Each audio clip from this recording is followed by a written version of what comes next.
itakuwa hali yetu, ima mimi ima wewe, utakavyokuwa unabebwa katika mashingo ya watu na unavyofanya, unavyowabeba wenzio katika shingo yako, katika mabega yako, ukiwapeleka kwenye makazi ya maisha mengine, maisha ya barzak, wakati unambeba, kwa maana huyu uliyembeba kana kwamba anakwambia mimi nilikuwa mfano kama wewe nikiwabeba wenzangu, na wewe jiandae kwa siku ambayo utakayokuja kubebwa kama unavyonibeba mimi.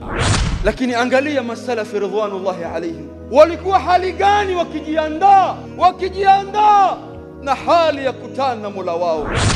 Ibn Jawzi ametaja kwenye kitabu kanat fi Iraq mraatun yuqalu laha Muniban, katika Iraq kulikuwa kuna mwanamke mmoja anajulikana kwa jina la Muniba, lakini alikuwa ana binti mdogo, qad urifat min ibadati a'zam min ummiha.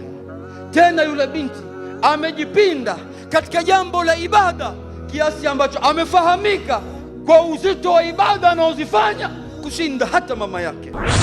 Wakana Hasan Basri alayhi rahmatullah, alikuwa Hasan Basri anaona ajabu jinsi binti mdogo kama yule anavyojipinda kwenye ibada. Moja katika masiku Hasan Basri ameketi, anaambiwa yule binti hivi sasa yuko katika sakarati al-maut, ay fi siyaqi al-maut.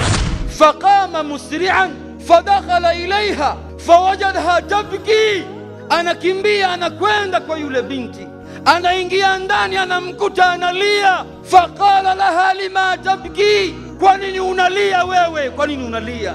Anaambia wewe Abu Said, walima la abki, kwa nini nisilie mimi, kwa nini nisilie? Wa hadha shababi, na huu ujana wangu unaouona, ujana barubaru, uzuri wangu, matendo yangu yale ambayo nayafanya, na ujana uliokuwa umeshiba, yudfanu fi turabi, leo unaenda kuingia ndani ya mchanga.